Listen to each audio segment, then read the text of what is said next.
Assalamualaikum warahmatullahi wabarakatuh. Apa kabar Bapak Ibu? Alhamdulillah kita ketemu sehat ya. Alhamdulillah. Terima kasih para pengurus yang sudah hadir. Ada Pak Agus, ada Pak Pamuji, dan tentunya yang ada di dalam masing-masing. Ada Profesor Dr. Sunartini Hapsara, spesialis anak konsultan. Terima kasih Prof. Nartini sudah bergabung ya. Iya, pagi hari ini pertemuan rutin kita ya, biasanya tiap Selasa minggu kedua ini kita kumpul bersama lansia, tetapi selama pandemi kita ubah strateginya, kumpulnya melalui daring. Nggak apa-apa ya, tetap semangat karena kita lansia harus bahagia, lansia tetap ceria, dan lansia berdaya guna. Pastinya ya, tepuk tangan buat lansia. Iya, oke. Ya, hari ini kita kedatangan tamu yang luar biasa ya, Dr. Astuti sebagai narasumber. Tetapi sebelum kita akan ngobrol banyak terkait dengan gangguan tidur pada lansia, saya juga lansia ya. Kita nyanyi dulu, sepakat ya? Nyanyi dulu ya. Kita buat suasana yang heboh, yang bahagia, yang senang-senang. Nyanyi dulu ya. Mas Edi bisa dibantu kita nyanyi Masa Tua Bahagia. Oh, harus dong ya. Bareng-bareng ya nyanyi-nyanyi ya.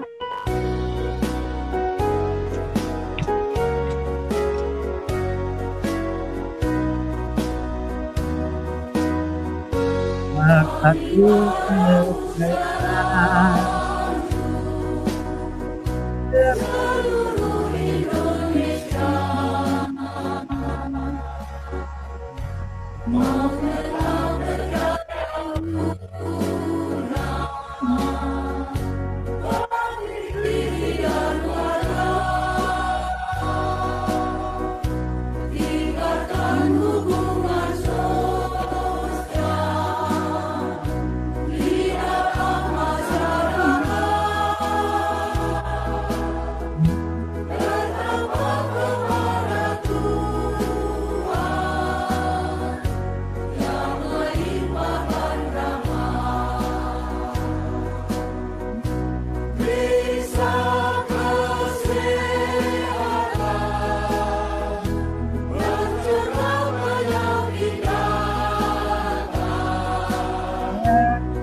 masa yang akan datang, untuk hidup pun meningkat, masa tua bahagia.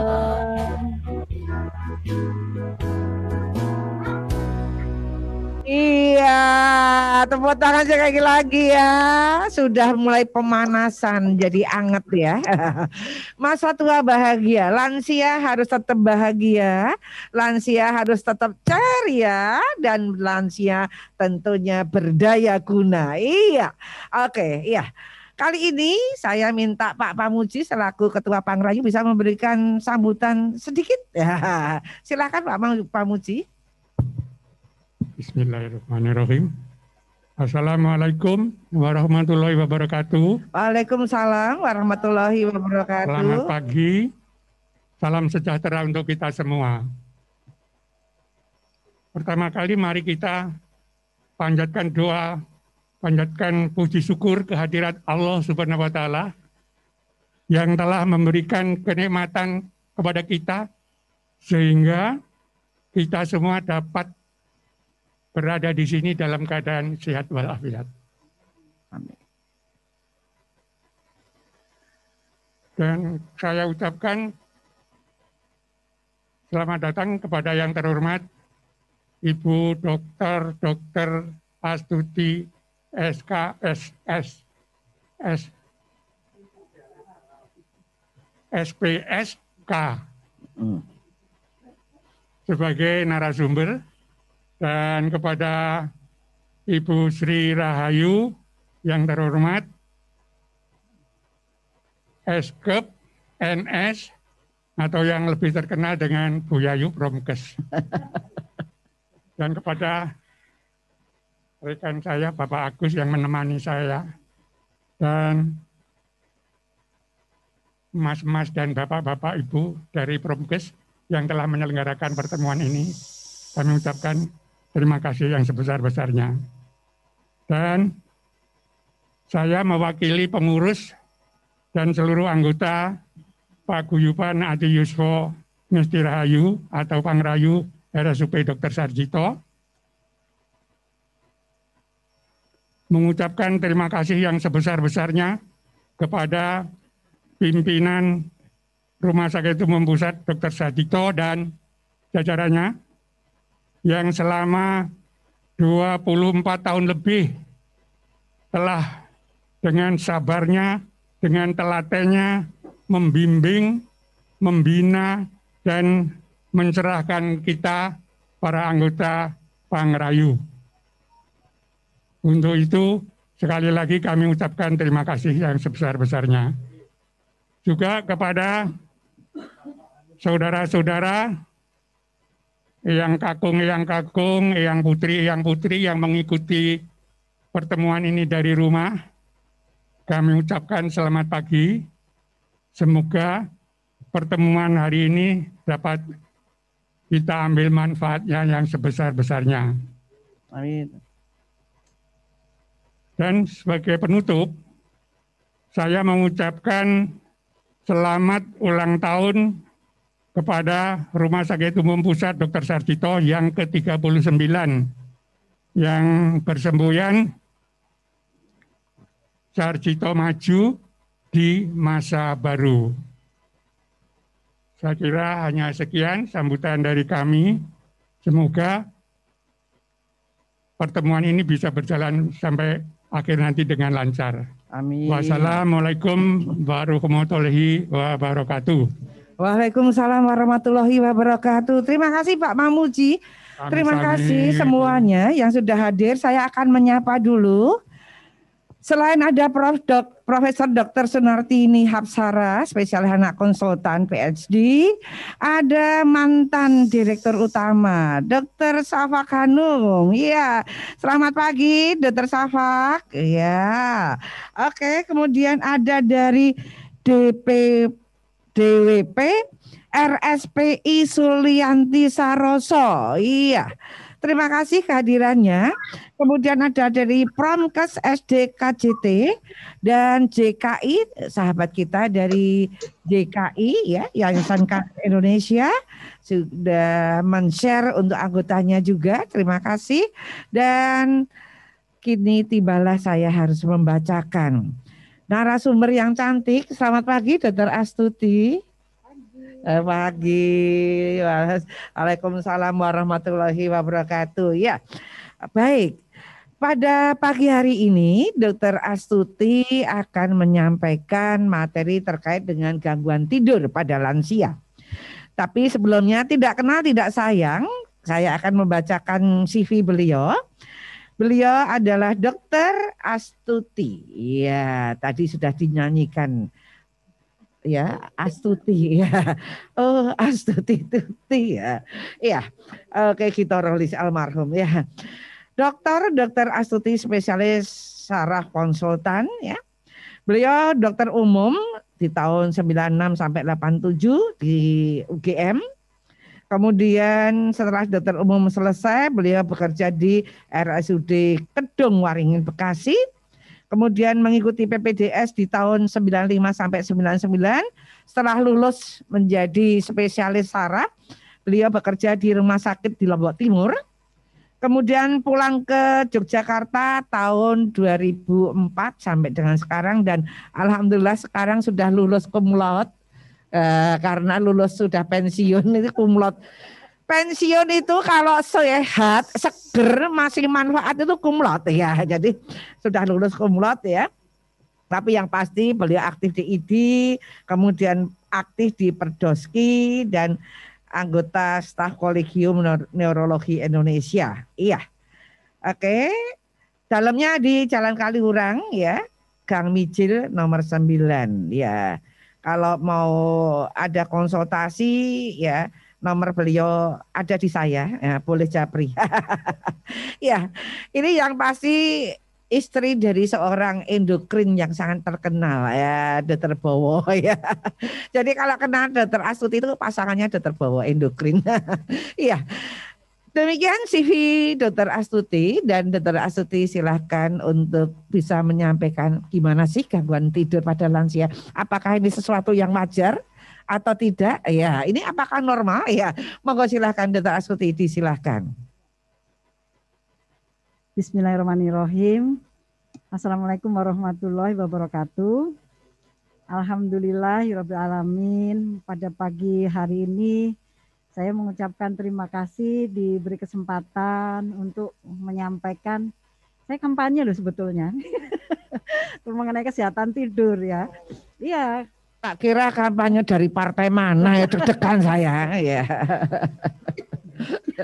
Ya, iya. Saya kampanye mengenai kesehatan tidur karena di awal dengan tidur yang berkualitas itu titik intinya dari kesehatan itu. Nanti kenapa bisa demikian akan saya sampaikan. Ya, sebelum saya menyampaikan mengenai topik gangguan tidur pada lansia, saya akan menyampaikan selamat ulang tahun Sarjito yang sudah membesarkan saya juga. Saya mengucapkan terima kasih bahwa saya sudah diberikan lahan, kesempatan sehingga belajar, saya bisa mengabdi, ya. Betul. Sehingga saya bisa mengembangkan klinik gangguan tidur. Ya lumayan sudah termasuk yang terbesar di Indonesia salah satunya. Kemudian juga klinik memori itu termasuk juga klinik yang sudah dikenal di Indonesia maupun di luar negeri. Kita juga mengadakan riset-riset kolaborasi baik dengan nasional maupun internasional begitu ya. Nah, saya akan menyapa para lansia sehat, Pak, tetap sehat. Bismillah. Luar biasa itu ya. Baiklah, saya akan mulai mengenai gangguan tidur pada lansia, topik pada pagi hari ini. Ini slide-nya saya ini. Nah ya,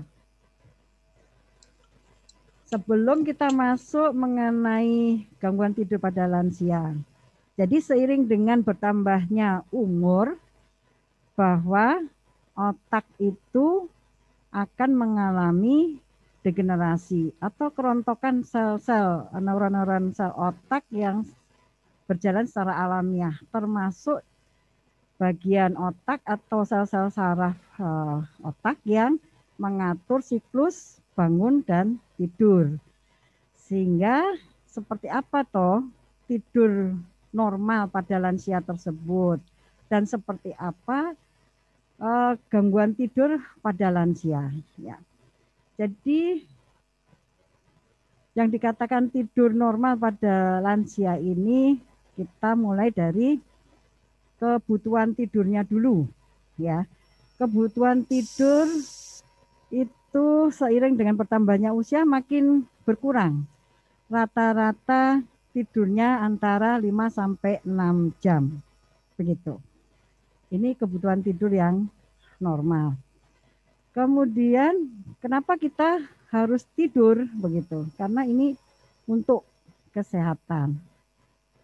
Yang dikatakan tidur nanti adalah malam hari, bukan siang. Karena definisi tidur itu malam hari.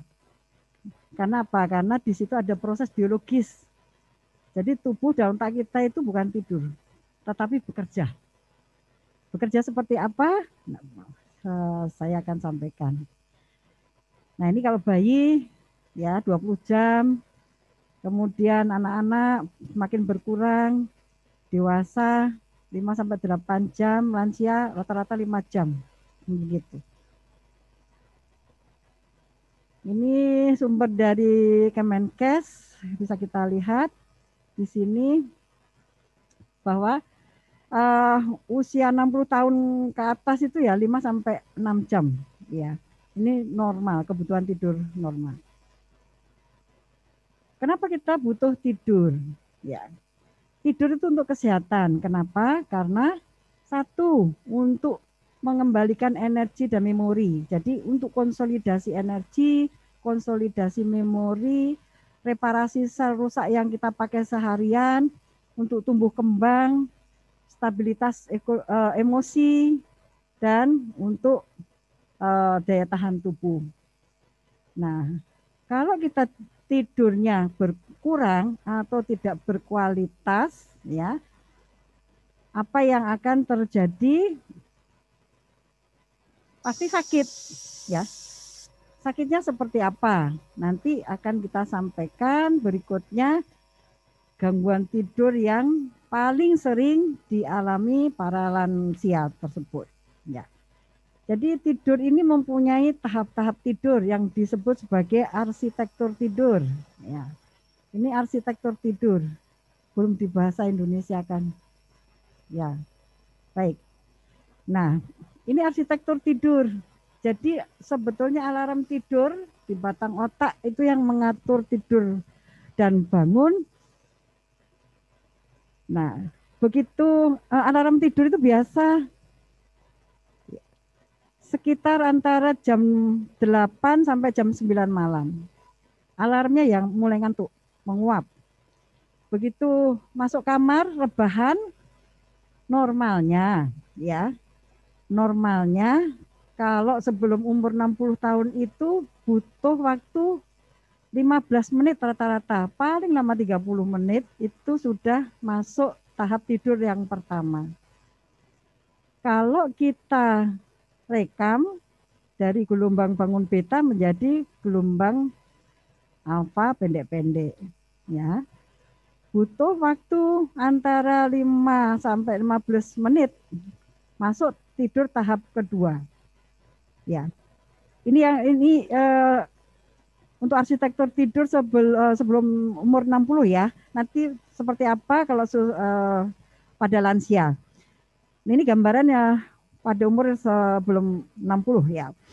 Jadi butuh waktu antara 5 sampai 15 menit kita masuk pada tidur tahap 2. Ya, kalau kita rekam tidur, jadi di Rumah Sakit Sarjito itu ada sleep clinic, kita mempunyai mesin rekam tidur polisomnografi yang canggih tipe 1, itu sangat komplit.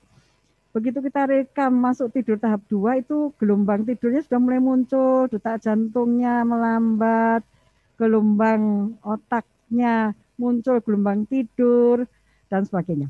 Nah, di sini hormon-hormon melatonin dikeluarkan. Kemudian masuk butuh waktu sekitar 15 menit masuk tidur tahap 3-4 itu tidur nyenyak dalam. Ya, di mana semakin relaksasi, nafasnya semakin teratur. Terus di sini temperatur tubuhnya turun, tensinya turun, nadinya atau detak jantungnya turun. Di sini mimpi mulai muncul.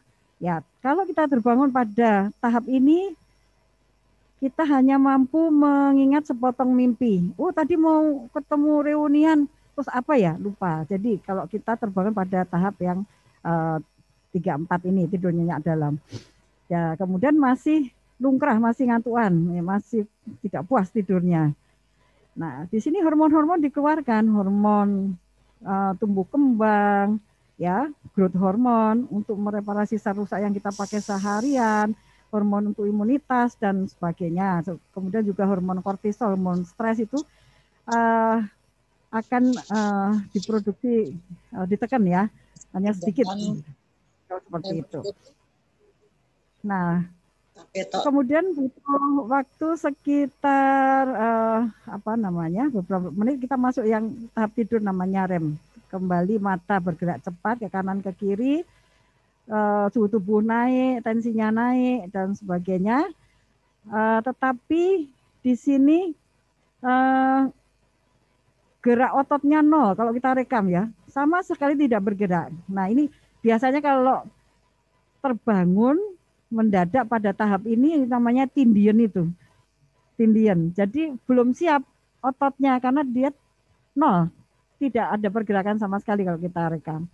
Nah, sudah harus dibangunkan. Jadi butuh waktu beberapa saat untuk bisa kembali tonusnya ada lagi pada ototnya itu. Jadi biasanya tindian gitu ya. Kita kalau menjumpai pasien-pasien lansia sering tindian ya kita edukasi, tidak ada obatnya, edukasinya bahwa tidak usah panik begitu.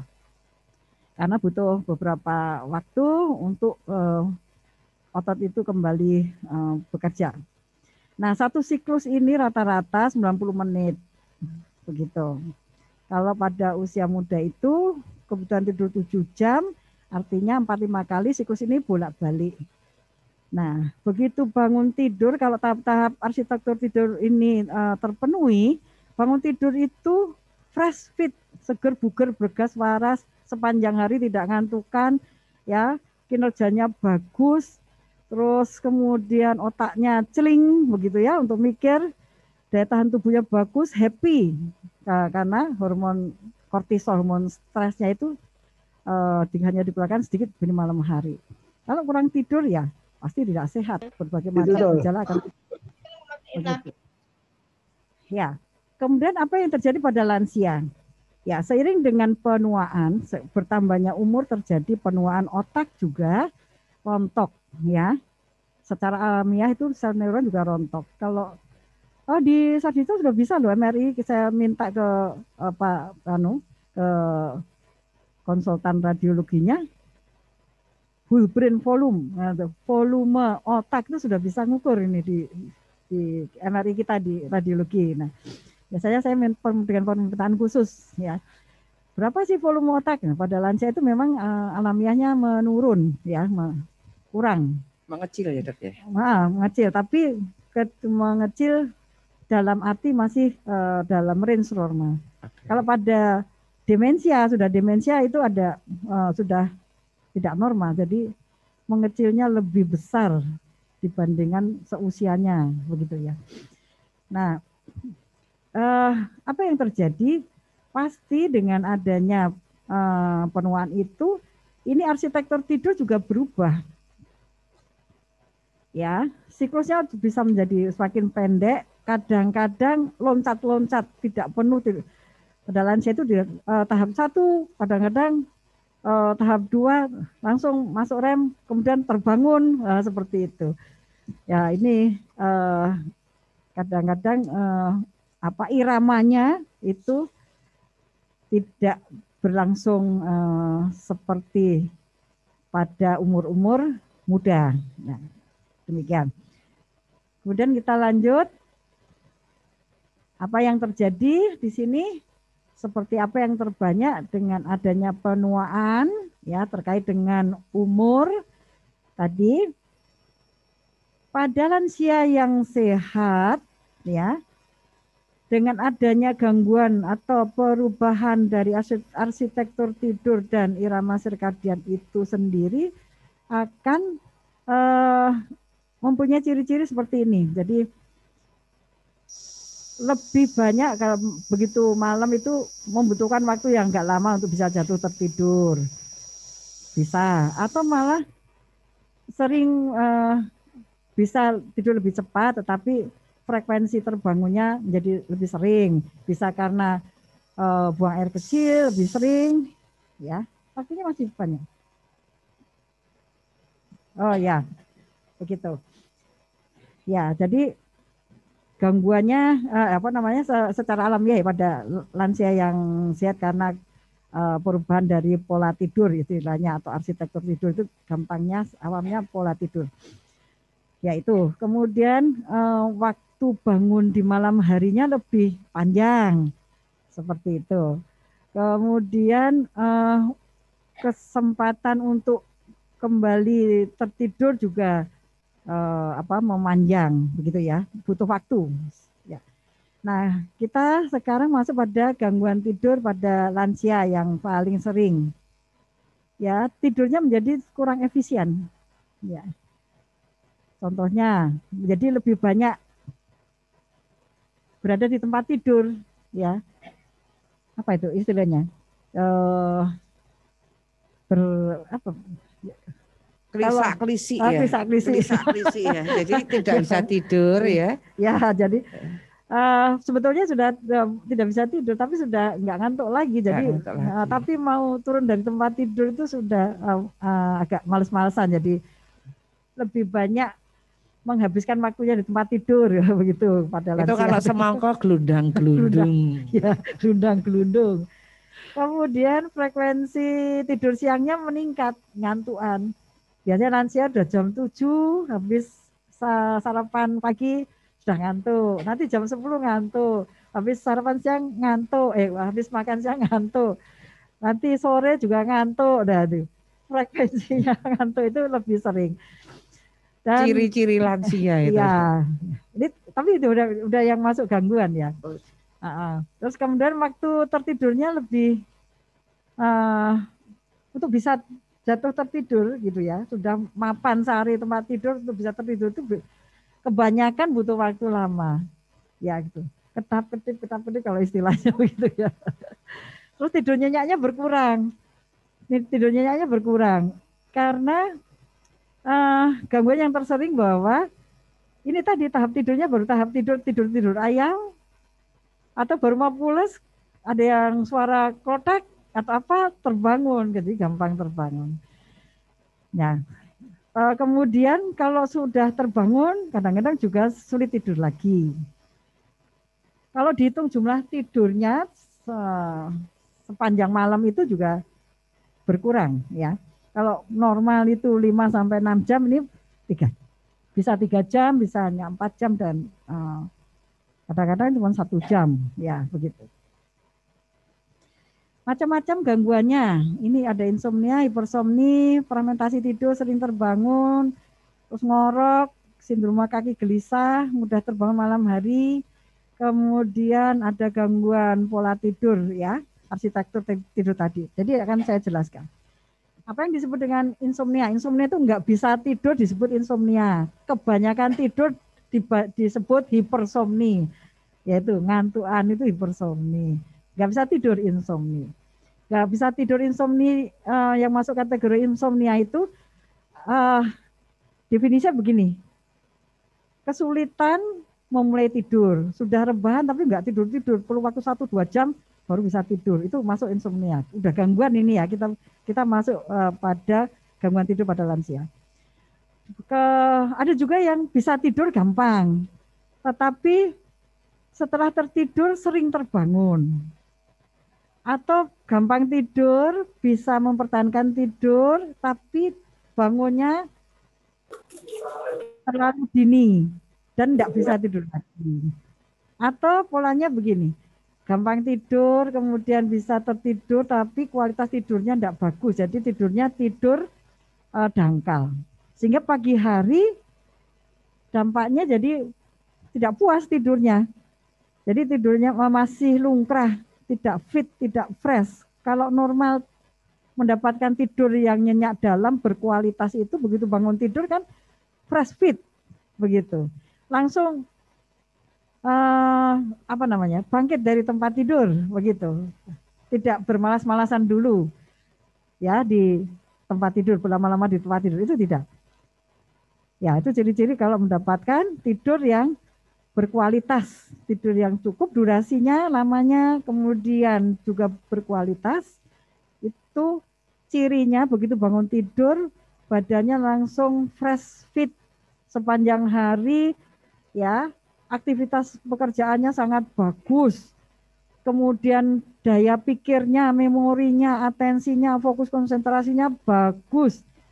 Kemudian happy, ya, kena stresor masih bisa mengatasi, tidak gampang cemas, ya. Berbeda kalau terjadi gangguan tidur, bangun tidur rasanya masih lesu, lelah, tidak puas tidur, sepanjang hari ngantukan, menjadi lebih sensitif, mudah marah, mudah tersinggung, nguring-nguringan, ngantukan, dan sebagainya, seperti itu. Kemudian hipersomni, yaitu ngantuan. Ngantuan itu bisa disebabkan karena sedang sakit, kondisi sakit, atau efek obat yang dikonsumsi para lansia, misalnya ada sedang menderita beberapa penyakit seperti itu.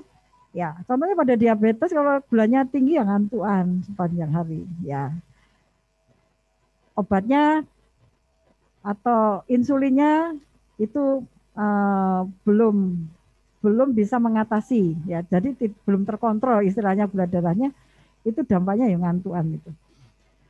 Nah, kita masuk ke ngorok. Ngorok itu berbahaya apa enggak? Ada yang berbahaya, ada yang tidak. Ngorok yang seperti apa yang berbahaya? Ngorok yang menyebabkan, menimbulkan dampak hipoksia otak. Karena apa? Karena ada episode berhenti nafas. Misal terus jeda berhenti. Terus baru ngorok lagi itu. Nah, kalau lebih dari 10 detik itu harus dibangunkan. Kalau enggak, ya, itu biasanya meninggal dengan sukses kalau Dokter Sumardi paru-paru kita ya. ya meninggal dengan sukses itu kalau Dokter Sumardi paru-paru itu mengistilahkan. Nah, itu harus dibangunkan, ya, kalau ngorok, ya. Nah, itu harus segera dirujuk ke klinik gangguan tidur untuk kita lakukan evaluasi, assessment, kemudian kalau perlu juga kita konsulkan ke bagian THT, apakah ini ngorok biasa karena masalah di THT, terus kemudian kita lakukan rekam tidurnya, apakah ini ngorok yang tidak berbahaya atau berbahaya dan membutuhkan alat. Nah, alat untuk bisa menghentikan ngoroknya tersebut. Ya, itu. Jadi saya kampanye, ngorok itu jangan dianggap biasa saja. Banyak di klinik gangguan tidur itu mudah-mudah. Dan itu kalau tidak diatasi menimbulkan hipoksia otak, berisiko untuk terjadinya hipertensi, stroke, penyakit jantung, ya, kemudian obesitas, gemuk dan lainnya. Risikonya banyak sekali orang pada penderita ngorok tersebut. Ya, kemudian sindroma kaki gelisah.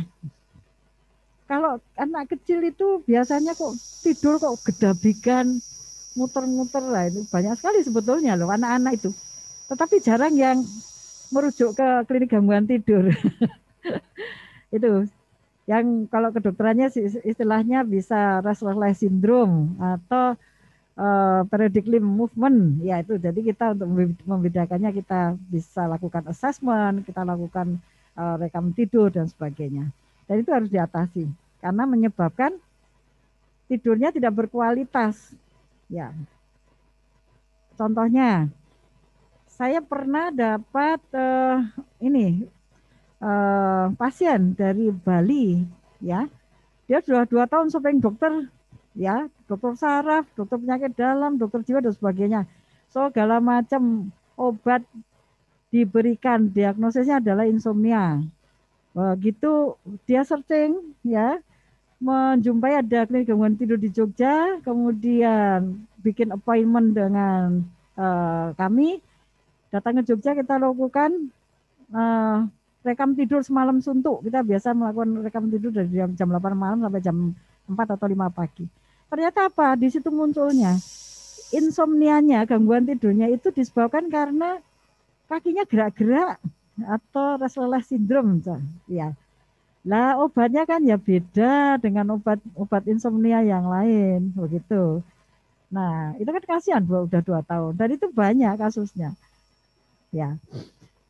Kemudian bisa ini terjadi pada penderita diabetes, ya, yang terkena komplikasi neuropati diabetes itu biasanya kelisian kakinya, ya, harus digerak-gerakkan, ada rasa panas, gedibe, gatel, rasa aneh yang di dalam ngurek, nguncek-nguncek di dalam itu. Jadi kalau digerak-gerakkan tuh enak. Nah itu akan sangat mengganggu tidur, sehingga masuk jatuh pada kondisi insomnia, pada penyebabnya karena sindroma kaki gelisah itu. Ya. Nah, itu harus segera diatasi. Banyak sekali kejadian. Terus kemudian pada kasus-kasus yang ini defisiensi zat besi, Fe, itu juga ya ngantuan dan ada sindrom kaki gelisah, itu kebanyakan di situ. Atau kondisi-kondisi yang lain, penyakit-penyakit yang lain bisa juga. Jadi silakan untuk mencari solusi di klinik gangguan tidur. Gangguan yang lain pada lansia yang sering kita jumpai adalah mudah terbangun pada malam hari karena ambang tidurnya rendah. Ya, maksudnya begini. Jadi karena penuaan tersebut ternyata menyebabkan perubahan pada pola tidur atau arsitektur tidur yang sudah saya jelaskan tadi, sehingga tahap tidurnya hanya tahap tidur 1, 2, jadi tidur ayam, tidur dangkal. Begitu kelutek dengan suara atau ada orang ngobrol, ada HP, terus terbangun, ya, mudah terbangun. Ini sering dikeluhkan juga. Ya, kemudian ada yang namanya advanced circadian sleep phase disorder. Itu gangguan dari irama sirkadian. Jadi pola tidur kita itu sebetulnya ada hubungannya dengan perputaran gula dunia, makanya disebut sebagai irama sirkadian. Sehingga kenapa tidak boleh tidur menjelang maghrib, ya, tidur setelah subuh dan sebagainya, itu karena itu memang tidak sehat. Jadi ada perubahan di dalam hormonalnya, di dalam siklus-siklus tidurnya tersebut, begitu. Nah, salah satunya itu yang disebut advance kalau pada orang tua. Jadi habis maghrib, dahar itu sudah biasanya sudah nggak kuat sekali, langsung tidur. Nah, nanti bangunnya jam 11, jam 10. Pokoknya sebelum dini hari sudah terbangun. Jadi masuk tidurnya awal, sore-sore, terbangunnya sebelum tengah malam. Nah, seperti itu. Dan nggak bisa tidur, gitu. Kalau ada beberapa lansia yang menerima keadaan, jadi tidak mengganggu kesehatan karena kecukupan tidurnya cukup. Tetapi yang protes apa?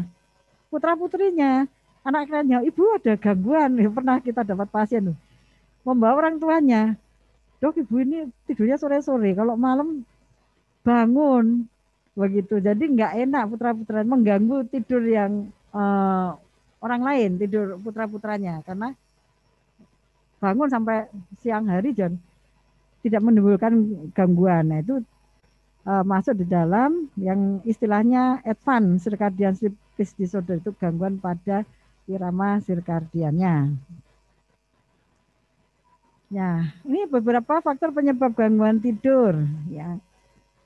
Gangguan tidur primer itu ya gangguan tidur karena penuaan otak. Kemudian bisa karena menderita penyakit saraf pasca stroke. neuropati diabetes, ya, karena ada nyeri kronis, ya, nyeri kronis, macam-macam, ya. Kemudian juga sering kencing malam hari. Kalau pada lansia laki-laki karena prostat hipertrofi dan sebagainya. Kemudian juga bisa disebabkan ke perubahan jam dan kebutuhan tidurnya juga berubah. Gitu. Hormonal, sudah menopause itu bisa juga akan menyebabkan gangguan tidur. Nah, stres pada lansia ini hati-hati stres. Misalnya ditinggal pasangannya sudah lansia kan? Tadinya di rumah berdua, kemudian pasangannya salah satu sudah meninggal. Nah, stres. Atau stres yang lainnya, misalnya ada juga pasien yang datang itu bahwa biasanya beliaunya itu aktif, kemudian putra-putrinya saking sayangnya dilarang aktivitas, begitu ya. Harus harus ini ke rumah anaknya, itu saking sayangnya anaknya, nggak, ibu nggak, orang tuanya nggak boleh capek-capek, mau dimuliakan istilahnya kan begitu. Tapi ternyata uh, tidak bahagia orang tersebut karena apa, terputus ya dari komunitasnya, juga nggak enak juga ya, walaupun di rumah anaknya di fasilitas mempunyai fasilitas yang sangat mewah misalnya, tetap tidak happy, kebanyakan begitu. Nah, kita lanjut. Bagaimana akibatnya jika mengalami gangguan tidur? Ya pasti kesehatan terganggu. Kembali kepada fungsi tidur itu. Ya, kalau fungsi tidur itu untuk kesehatan, untuk konsolidasi memori, konsolidasi energi, tumbuh kembang, reparasi sel-sel yang kita pakai seharian, kemudian untuk imunitas, ya, kemudian juga apa namanya, untuk emosi yang stabil dan sebagainya. Akibatnya kalau terjadi gangguan tidur ya kesehatan pasti terganggu. Ada yang gejalanya ngantuk sepanjang hari, lungkrah, tidak fit, fresh, risiko kecelakaan atau jatuh pada lansia, ya. Kemudian kewaspadaan, ya, kewaspadaan, awas jaganya kurang, responnya lambat, begitu. Untuk daya pikirnya juga biasanya keluhannya pelupa, tidak fokus, kurang konsentrasi, responnya lambat dan sebagainya.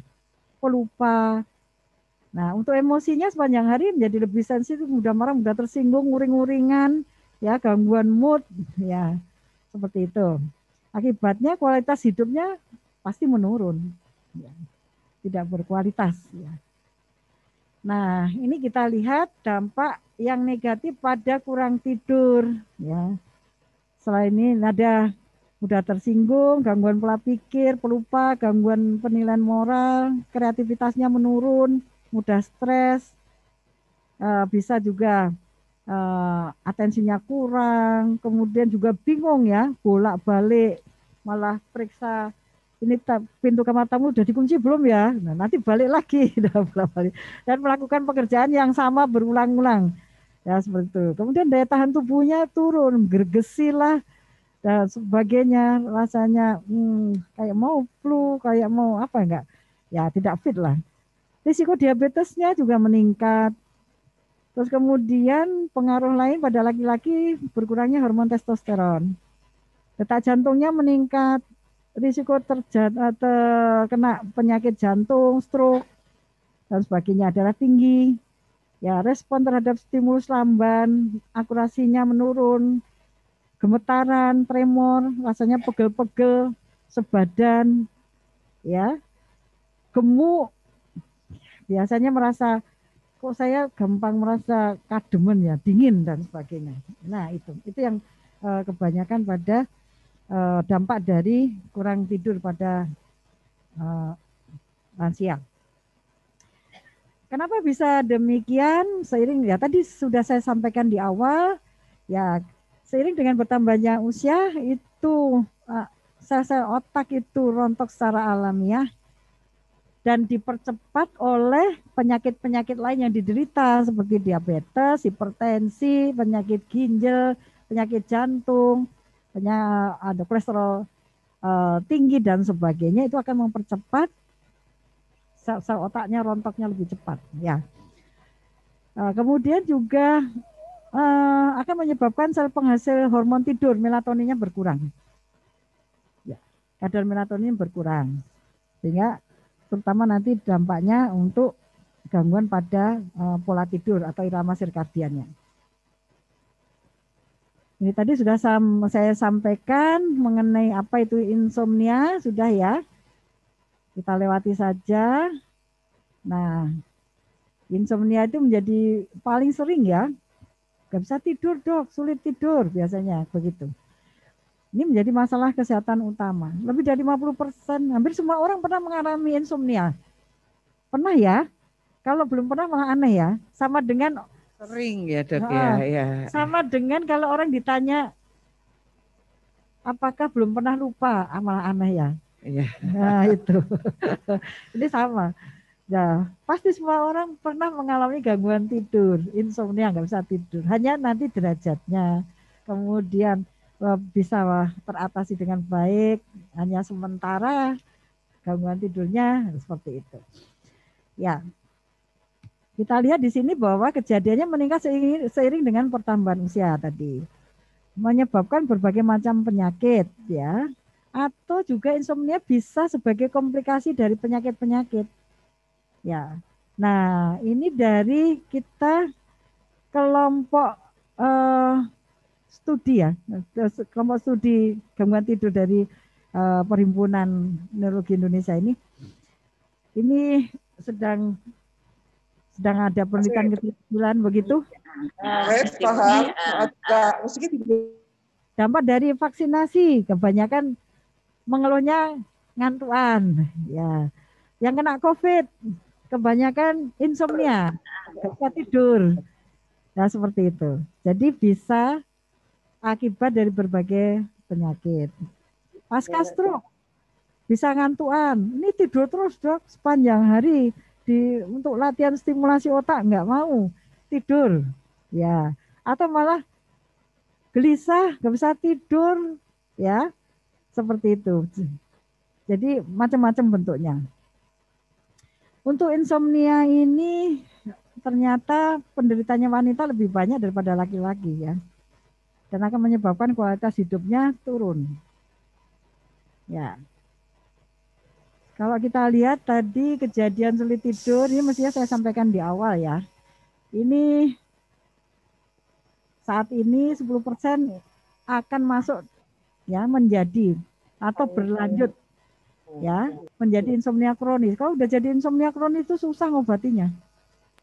Kalau di klinik gangguan tidur ya biasanya selain obat juga kita lakukan edukasi, ya edukasi. Baik edukasi pada pasien maupun keluarganya untuk membantu kesembuhan, dan kita bantu dengan TMS. Kita punya alat repetitive transcranial magnetic stimulation, yaitu alat magnetik untuk stimulasi untuk memperbaiki sinyal-sinyal otak. Jadi kejadian sulit tidur itu sebetulnya bisa terjadi pada siapa saja ya, dari semua usia lah.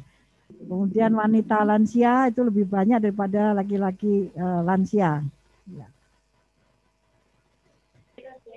Nah, siapakah yang bisa terkena insomnia ini? Semua golongan usia, wanita terutama wanita menopause, seseorang yang sedang sakit, pecandu alkohol, perokok berat, penyakit jantung, diabetes, stroke, nyeri, infeksi, penyakit degenerasi seperti Parkinson, demensia, hipertensi, gagal ginjal, dan lainnya. Kalau diagnosisnya terlambat, akan menyebabkan intervensi sedini mungkinnya juga terlambat.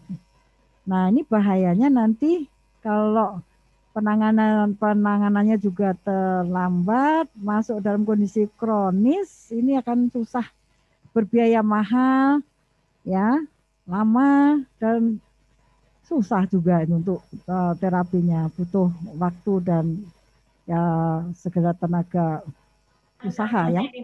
Akhirnya juga kalau tidak hati-hati edukasinya, dokternya edukasinya tidak mantap ya, sehingga pasien tidak kurang masuk ya, kurang bisa mencerna edukasi tersebut. Nah, ini bahayanya akan menimbulkan stres, frustasi, lelah, depresi, ya. Dan parameternya ya kualitas hidup penderitanya pasti tidak bagus. Gitu.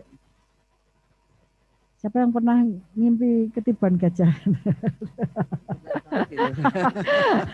ini biasanya resuslet atau bunga-bunga ya kalau Tindian itu ya, Dok, tindian ya? kok resuslet maaf sleep paralysis jadi tindian itu loh. Jadi pas tidurnya ototnya itu relaksasi total, tidak ada pergerakan sama sekali, terus dipaksa terbangun begitu kan? Itu terus tindian, mau bunga-bunga susah gitu. Nah seperti itu. Ya, ini ada beberapa perilaku yang bisa memperparah atau menghambat kesembuhan dari insomnia ini. Jadi kita lihat kebiasaan tidur yang buruk, pikiran negatif, cemas akan akibatnya konsumsi kafein, alkohol, merokok di saat jam tidur itu, tidur siangnya terlalu lama. Ya, jadwal tidur bangun yang berubah-ubah. Hipersomnia, ngantuan, itu bisa juga karena penyakit-penyakit yang mendasari atau bisa efek samping dari obat-obat. Biasanya para lansia yang mempunyai bawaan penyakit itu ada beberapa obat yang bisa menyebabkan ngantuk, ya, ngantuk. Ini tadi ngorok, mendengkur, ya, berbahayakah? Ya, kita lihat. Gejala kliniknya suaranya ngorok, gelisah selama tidur, gerak-gerakannya kadang-kadang sampai gerunjal-gerunjal, melompat-lompat. Ya, sering terbangun dari tidur. Gejala lain selama tidur antara lain terkencing di malam hari, keringat berlebihan, nyeri dada, mengantuk berat pada siang hari, gangguan kognitif atau daya pikir, sakit kepala di dahi, nyeri tenggorokan, penurunan libido atau malah bisa sampai impotensi.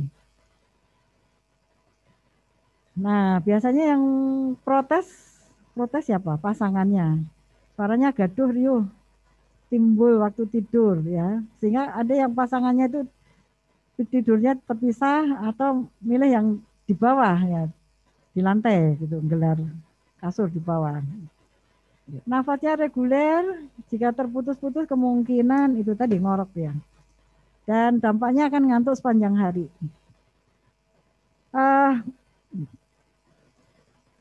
Ini ngorok ini dampaknya sangat banyak terhadap kesehatan, risiko untuk terjadinya stroke ya, darah tinggi, penyakit jantung dan lainnya itu karena adanya hipoksia otak, kemudian juga saraf-saraf simpatis akan terpacu menyebabkan tensinya naik, kemudian menstimulasi untuk gangguan kardiovaskuler dan lainnya. Ini tadi sindroma kaki gelisah ya, sensasi aneh jauh di dalam tungkek, itu bisa pada diabetes, neuropati diabetes, alkohol, gagal jantung, fibromialgia pada penderita Parkinson. Ya, kita lakukan untuk diagnosisnya adalah dengan rekam tidur. Adakah solusi gangguan tidur? Kunjungi klinik gangguan tidur, ini promosi ya Bu Yayu. Iya, nggak apa-apa. Iya, memang kita ya edukasi kesehatan dan promosi pelayanan. Iya. Ya, ditanggung BPJS loh. Ditanggung ya, Dok ya. Ditanggung BPJS ya. Jadi jangan khawatir. Ya, kecuali terapi TMS-nya belum. Ya. Ini sleep kliniknya ya. Kalau datang ke klinik gangguan tidur kita lakukan wawancara assessment, kita lihat riwayatnya, lakukan pemeriksaan sarafnya. Kalau diperlukan rekam tidur, kita lakukan rekam tidur, kemudian pemberian terapi bisa dengan obat, edukasi perilaku tidur sehat yang berkualitas. Kita punya alat stimulasi otak ya, namanya repetitive transcranial magnetic stimulation, itu ada di polisaraf. Nah ini gambaran operatornya sedang memasang kabel-kabel ya. Sebelumnya pasti kita edukasi supaya selama perekaman tetap bisa tidur. Ini alat TMS ya, kita pasang di kepala untuk menstimulasi, mengaktifkan lagi sel-sel otak yang fungsinya kurang bagus. Ya, bagaimana tata laksananya? Ini yang penting adalah terapi perilaku tidur sehat berkualitas. Ya, jadi sebetulnya tidur itu ada upacaranya. Ya, biasanya kita edukasikan ini perilaku tidur itu untuk memudahkan jatuh tertidur itu mulai aktivitas jam 4, jam 5 sore, olahraga yang bisa memudahkan tidur itu seperti senam relaksasi, berenang, jalan kaki, terus ya senam relaksasi lah, ya seperti itu. Kemudian mandinya pakai air hangat. Kecuali penderita diabetes, kalau mandi pakai air hangat itu melunturkan lemak-lemak, jadi biasanya gatelan malah ya, karena kulitnya kering. Nah, tapi sebetulnya dengan apa mandi air hangat sore hari, kemudian dengan aromaterapi, dan kemudian makanan juga, minuman juga harus dipertimbangkan ya. Untuk yang memudahkan tidur, jatuh tertidur, itu gampang tidur itu ya dipilih jangan makanan yang merangsang, terlalu panas, terlalu dingin, terlalu asam, terlalu pedas, ya yang susah dicerna dan sebagainya enggak boleh. Ngemil menjelang tidur enggak boleh, itu akan mengganggu ya, mengganggu tidur ya. Yang menidurkan itu kalau tidak ada diabetes ya susu ya, susu putih hangat, ada madu ya, seperti itu, diseruput sedikit-sedikit ya. Yang mempersulit tidur itu malah bangsa ini kopi, teh, coklat ya, terus apa itu Coca-Cola dan sebangsanya itu ya. Baik, kemudian kita lakukan terapi relaksasi ya, menghilangkan kecemasan, kemudian dipakai ya kalau muslim ya, menunggu maghrib sampai isyak itu dipakai untuk betul-betul dekat sama Allah, banyak zikir, banyak berdoa, itu akan mengantarkan tidur lebih cepat, lebih berkualitas. Kemudian juga perbaikan gaya hidup, perubahan hygiene tidur yang optimal ya. Tadi sudah saya sebutkan, hindari minum kopi, alkohol, ngerokok dan sebagainya itu ya. Jangan terbalik, itu pasien itu kadang-kadang saya kalau nggak ngerokok nggak bisa tidur ya, kebalik. Ngerokok itu malah menyebabkan nggak bisa tidur ya, seperti itu. Latihan relaksasi contohnya untuk mengurangi terbangun saat jam tidur ya. Kemudian metodenya difokuskan untuk mengurangi, rasanya belum diterjemahkan tadi, mengurangi terbangun gitu. Misalnya dengan zikir, meditasi, mengosongkan pikiran, menghilangkan kecemasan atau pikiran yang mengganggu. Itu biasanya latihan ini berlangsung 2-4 minggu ya. Nah, ini naik ke tempat tidur hanya jika ngantuk, begitu ya. Kalau belum ngantuk jangan masuk tempat tidur, nanti berlama-lama di tempat tidur. Dan jangan mencoba udah nggak bisa tidur, mencoba untuk berusaha tidur, itu rumusnya nanti semakin tidak bisa tidur. Jadi begitu nggak bisa tidur lebih dari 1 jam harus keluar dari kamar, ya. Harus keluar dari kamar, kemudian relaksasi, minum susu hangat, misalnya kalau ada kolesterol tinggi ya non fat seperti itu, hangat-hangat, seruput-seruput, menenangkan pikiran, ambil air wudhu, zikir dan sebagainya. Terus kalau sudah ngantuk baru masuk ke kamar tidur ya. Kemudian dari suasananya, suhunya, kemudian banyaknya barang itu juga harus diperhatikan untuk di kamar. Tidak boleh banyak barang. Jam, TV juga sebaiknya jangan ada di kamar. Ya. Terapi kognitif selalu berpikiran positif dan realistik ya. Ini susah loh mengedukasi pasien yang sudah punya pikiran. Ya tapi dok, pokoknya dok, itu mas tapinya itu dibuang aja sana di sungai, saya bilang gitu. Mas tapinya kok dibawa-bawa. Gitu. Jadi ada argumen dari pasien. Dan jangan menyalahkan gangguan tidur atas hal buruk yang terjadi sepanjang hari. Ini gara-gara saya nggak bisa tidur, ini jadi saya begini-begini, nggak boleh. Ya tadi ya. Jangan terlalu fokus pada masalah nggak bisa tidurnya ini. Nanti tambah Semakin stres. dipikir nggak bisa Iya. tidur, nggak bisa tidur Ah, beneran ya. Iya betul, rumusnya begitu, tambah stres nanti. Ya, tadi sudah, ini sudah. Nah, terapi obat ya. Terima kasih. Alhamdulillah, Rabbi zidna ilman. Ya, Iya, oke, luar biasa. alhamdulillah. Ternyata tidur itu juga banyak sekali masalahnya ya. Oke, Iya, keren banget materinya. Iya. Tapi sebelumnya ini sudah di ruang chat banyak pertanyaan. Kita sebelum masuk di diskusi, video dulu ya, Mas Sandy. Iya, kita putarkan video dulu sambil relaksasi. Nah, ini gangguan tidur ini ya. Ya, sampai ngomongnya beletotan. Iya. Iya. Oke, silakan relaksasi. Yang mau pipis boleh pipis dulu. Iya, videonya diputarkan dulu. Oke. Selamat datang di Rumah Sakit Umum Pusat Dr. Sarjito, Yogyakarta. Kami tetap melayani pasien. Semua pengunjung harus menggunakan masker, mencuci tangan memakai sabun, menjaga jarak, diukur suhu badan dan di-screening oleh petugas. Kemudian pengunjung yang diberi label stiker merah diminta ke Poliklinik COVID untuk di-screening lebih lanjut, dan bagi pengunjung dengan label stiker warna hijau atau kuning, selanjutnya akan kami layani sesuai alur di instalasi rawat jalan. Untuk memberikan rasa aman kepada pengunjung, kami menerapkan standar penggunaan APD di setiap unit layanan, serta disinfeksi secara berkala di seluruh fasilitas Rumah Sakit Umum Pusat Dr. Sarjito. Sarjito aman pokoknya.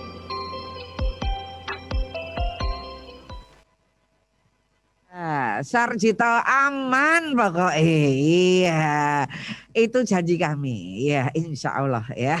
Oke, baik. Silahkan teman-teman yang mau bertanya, silahkan menulis di ruang chat. Dan mungkin akan bertanya secara langsung. Silahkan raise hand. Iya, angkat tangannya. Ada yang raise hand. Silahkan bisa mic-nya dibuka. Wah. Oke, ada yang ingin bertanya secara langsung? Yang ada di ruang Zoom, ya? Oke, sambil menunggu ini dari Promkes SDKJT. Ini Promkes SDKJT itu di mana? Saya juga nggak begitu ngerti ya. Selamat pagi, dokter. Walaupun belum paparan, ini belum paparan, ini sudah sangat nafsu ini. Saya nggak sabar mau bertanya, bagaimana manajemen yang baik bagi lansia yang sudah menderita hipertensi agar dapat hidupnya teratur, tidak sedikit setiap 1 jam, pagi jam 3, jam 4 sudah bangun ya, kemudian nggak bisa tidur lagi. Dan biar hidupnya sehat gitu, walaupun di usia lanjut. Monggo dokter. ya. Terima kasih dari Promkes SDKJT. Ya, pertanyaan yang bagus. Jadi begini, itu hipertensinya sama gangguan tidurnya duluan mana? Oh gitu ya. Iya. Harus di anamnesa ya. Iya, betul. Karena gini, hipertensi itu bisa menyebabkan gangguan tidur, ya. Obat-obatnya ada beberapa yang bisa menyebabkan gangguan tidur juga. Ya. Gitu. Terus kemudian gangguan tidurnya muncul dulu. Iya. Itu akan menyebabkan atau berisiko mempunyai dampak hipertensi. Hipertensi karena terjadi stimulus dari saraf-saraf simpatis dan sebagainya. Jadi seperti itu. Nah, tadi gaya hidup, pola hidup. Ya, gaya hidup, pola hidup seperti ini. Tadi sudah saya sampaikan, ada upacara tidurnya tadi, ada olahraga di sore hari. Jadi kalau pagi hari itu tensinya tinggi, bisa olahraganya diganti di sore hari. 30 menit cukup. Pilih yang cocok, yang aman ya. Bisa misalnya jalan kaki, senam relaksasi ya. Pokoknya intinya kan disukai kalau olahraga itu harus suka dulu ya. Disukai, tidak boleh tahan nafas, dibayangkan, seperti itu. Baik, ya, itu supaya nanti punya manfaat brain body-nya fresh. Iya. Nah, Oke. gitu. Jadi tidak hanya fisiknya aja yang fresh, tapi juga otaknya juga fresh. Iya. Nah, jadi Hatinya juga. Oh fresh. iya, makanya harus disukai, happy. Iya. Itu kemudian dan itu rutin ya, tiap hari ya. Ada yang menganjurkan seminggu 3 kali, tapi kalau Sebaiknya dari American Diabetes itu tiap hari 30 tiap menit. hari Ya. olahraga minimal 30 menit ya dok ya. Bukan minimal, ya rata-rata 30 menit itu menurut penelitian yang sudah ada manfaatnya. Oke, cukup 30 menit. Cukup 30 menit, iya. ya. Begitu. Dan disesuaikan ya, kalau lansia sebaiknya jalan kaki, atau senam relaksasi, ya, nggak usah lansia sepak bola gitu ya dok ya. Badminton, Nanti napasnya angkat pedot ya. angkat berat dan sebagainya, enggak boleh ya gitu. Ya prinsipnya untuk relaksasi supaya bisa mengantarkan tidur dengan cepat dan mendapatkan tidur yang berkualitas seperti itu. Nah, coba lihat ada ngorok nggak ya?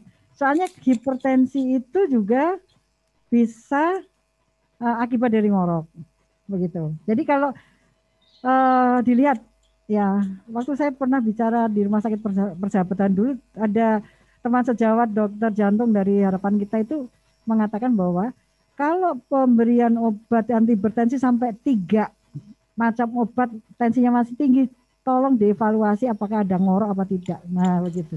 Oke. Nah karena itu tidak terkontrolnya hipertensi akibat hipoksia karena ngoroknya. Iya. Nah itu harus diperhatikan betul. Jadi Kemudian, tidak sesimpel nggak bisa tidur ya dok ya, sulit Iya. tidur ya. Iya, Ternyata banyak sekali Iya. masalah-masalah yang melatar belakangi betul. sampai tidur tidak nyaman, Oh, tidur iya. bongan bangun. Iya, Bongan bangun itu apa tuh bahasa Indonesia? frekuensi terbangunnya sering. Iya, Itu seperti betul. itu. Iya. Dan mungkin dari obat antihipertensi diuretik gitu ya, Iya. diberikan malam hari itu yang Ya pipas pipis ya. Pipas pipis. Pipas Atau pipis ya apa bahasa Indonesia? sebelum Sering tidur. sering kencing. Nah. Iya. Atau sebelum tidur minumnya banyak ya, Nah, itu oke. juga bisa diperhitungkan. Atau karena suhu terlalu dingin, sekarang musim hujan, Iya. juga bikin frekuensi itu sering kencing. Ya kadang memang kebiasaan orang mau tidur itu sanggup minum itu loh dok. Itu benar apa enggak tuh? Ya. Sanggup minum sehingga nanti sebelum tidur minum dulu 1 gelas, kemudian ke kamar bawa 1 gelas lagi, nanti tengah malam si pipis. Tidak ada referensinya yang membuat manfaat dengan pola seperti itu. Iya, oke. Ya. Gitu. Malah pipas pipis ya dok Iya, ya, nggak bisa tidur ya. iya, Oke. Oke, pertanyaan selanjutnya ya. Oke. Dari Mbak Erna Suyati, Dokter Astuti yang baik hati dan tidak iya. sombong. Ya. Salah satu gangguan tidur adalah mioklonus yang berhubungan dengan tidur berjalan. Apa penyebabnya dan bagaimana cara menghindarinya? Mohon penjelasan. Terima kasih. Ya, Mbak Erna, Mbak apa Ibu ya, mohon maaf. Karena Ya, umurnya Mbak Erna. lansia. Ya. Baik, Ibu Erna Suyati, ya. Salah satu gangguan tidur ada mioklonus yang berhubungan dengan tidur berjalan. Mungkin berbeda ya, tidur berjalan itu sleepwalking, ngelindur. Itu istilahnya. Tidur melaku gitu ya, orang sadar itu ya. Iya, ngelindur. Jadi Melaku yang merem gitu ya. Iya betul. Ya, itu sleepwalking istilahnya. Ya. Terus mioklonus sendiri, mioklonus itu bisa kita kasat mata, bisa kedutan gitu loh, kedutan. Oh, kedutan. Mioklonus itu kedutan. Bisa kasat mata, kasat bisa terlihat. Itu Ya. mengganggu, menyebabkan insomnia. Jadi misalnya tangan, Ya. tangan itu sering. Jadi tangannya suka kedut. Ini.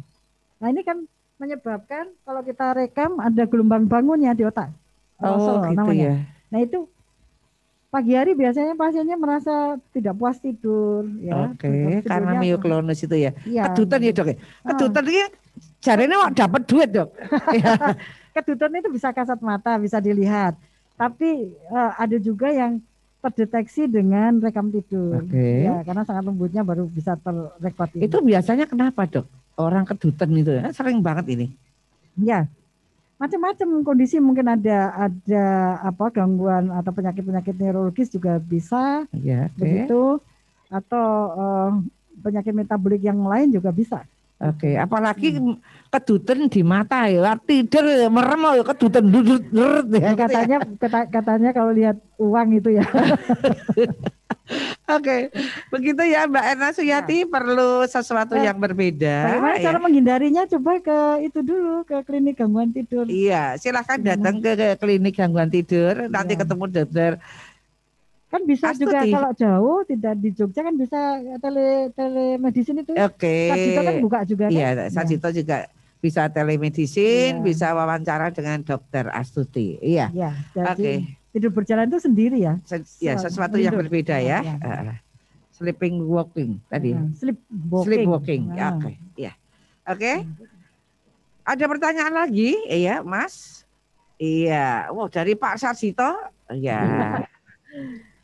Pak Sarjito, selamat ulang tahun Pak Sarjito yang ke-39 ya. Iya. Tanya Dok, bagaimana solusinya gangguan susah tidur itu disebabkan pasangan tidurnya ngorok? Jangan ganti pasangan. Bagaimana mengurangi ngorok di usia lansia? Seberapa bahaya mengorok ya? Dan kenapa seseorang yang mudah terbangun tapi kenapa dengan suara ngoroknya sendiri? Kok nggak denger gitu loh. Ya orang-orang tuh sok dole kan orang nggak mengaku ya, orang ya gitu. Oke, monggo silakan. Pertanyaannya lucu ya. Tapi banyak sekali kejadian seperti ini, ngorok itu memang seru. Makanya saya kampanye ngorok berbahayakah? Saya sampai ada player gitu ya. Press conference ada. Nah itu jadi berbahaya apa tidak, silakan nanti mengunjungi klinik gangguan tidur, ketemu kita tim gangguan tidur ya. Kita akan lakukan wawancara, pemeriksaan, assessment. Yang berbahaya itu begini, biasanya pasien saya minta video pasangannya. Oke. Ya karena sangat mengganggu, yang komplain kan pasangannya nggak bisa tidur jadi. Ya yang ngorok sendiri nggak kerasa. Nggak kerasa ya, nggak kerungu ya. Seperti itu. Ya, nah. Di rekam tidur ini polanya seperti apa. Jadi yang bahaya itu apabila ada episode berhenti nafas. Jadi, gitu ya. Terus atau batuk-batuk. Nah, itu pasti ada episode berhenti nafas. Nah, nanti kalau kita rekam tidur itu berapa frekuensinya menimbulkan hipoksia otak, seberapa beratnya dan sebagainya. Karena itu risikonya berisiko kena stroke, diabetes, hipertensi dan lain-lainnya harus diatasi. Terus kemudian penyebabnya apa? Pada lansia itu semuanya kan sudah menua, termasuk produksi hormon-hormonnya, otot-ototnya juga sudah lemah. Apalagi dengan tambah penyakit diabetes, itu lidahnya gampang ngedrop karena urat-urat otot-otot penggantungnya itu juga sudah lemah, kendor, begitu. Jadi kita selalu rujuk ke tim THT dulu untuk dilakukan assessment, diperiksa, dilakukan endoskopi dan sebagainya. Kalau di di THT tidak ada masalah, tidak ada indikasi operasi dan sebagainya ya. Nah kita bisa pakai alat nanti namanya CPAP. Jadi kayak pilot pesawat tempur pakai belalai itu loh. Jadi ya seperti itu. Apalagi kalau keterlibatannya otaknya juga sudah terkena, jadi tipe campuran ya. Ngorok tipe campuran, jadi ada keterlibatan otak yang memerintah gerakan nafas itu harus pakai alat. Iya. Harus pakai alat. Oke Dok, kalau misalnya tadi ada masalah gangguan tidur dilakukan di poliklinik gangguan tidur, selain tadi di anamnese, kemudian diperiksa penunjang bla bla bla bla, kemudian ada juga evaluasi monitor tidur ya Dok ya? Ada. Di sana ya? Ada. Jadi nanti pasiennya nginep ya Dok ya? Iya, itu kita rekam tidur. Direkam ya, jadi ketahuan ya nanti fase 1, 2, 3 sampai dengan seterusnya. Iya betul. Ya jadi mimpi juga kelihatan ya Dok ya? Kelihatan nanti. Oh ya, oke.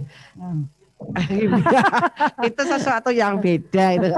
Mimpi kok sama siapa gitu loh ya. Iya, jadi kalau pada pasien insomnia kita juga sering merawat. Oke. Rawat inap. Rawat inap ya. Tapi nggak bisa one day care gitu ya, semalam gitu observasi tidur? Oh itu untuk rekam tidur. Rekam tidur. BPJS itu statusnya rawat inap. Oke, tetap rawat inap ya. Rawat Oke, inap. oke. Itu oke. one day care itu. karena One day care malam. ya. Jadi semalam nanti setelah kalau ada perasat untuk tindakan evaluasi tidur datang aja Ya, sesuai jadwalnya. Terus di sana tidur ya dok ya. ya. Tidur. Jadi tapi kalau begitu datang untuk diobservasi tidur, amah reso tidur iki ngono ya ta. Tidur diawasi loh ya. Kan diedukasi dulu. Oh gitu ya. Dilakukan diedukasi dulu. Mau Iya. diapain gitu sih, supaya Ini- pasiennya tidak bertanya-tanya loh kok tiba-tiba diperlakukan seperti Oh, ini iya. kan kaget nanti. Ada batangnya, ada gulingnya, ada selimutnya gitu ya. Ada. Jadi kalau perlu bapak sendiri gitu ya. Ada yang sudah berat-berat, udah yang 10 tahun, terus kemudian 2 tahun dan sebagainya. Biasanya kalau sampai mengganggu kesehatan ya, betul-betul mereka minta mencari solusi, itu kita rawat rata-rata 5 hari. Kenapa 5 hari? Karena kita kombinasi dengan terapi TMS. Oke. Itu. Jadi di polisaraf kita lakukan, ada koil diletakkan di kepala. Ya, tadi udah ada gambarnya itu, fotonya. Ya, itu tiap hari repetitif. 1 seri 5 kali. Nah, makanya kenapa kita inapkan 5 Iya, hari. oke. Karena selain obat Obat juga terus ada TMS-nya. TMS ya. Dan itu ditanggung oleh BPJS. Kalau TMS-nya enggak. Oke. Kalau 5 hari 5 seri itu dalam 1 seri itu 5 hari itu berapa dok kira-kira?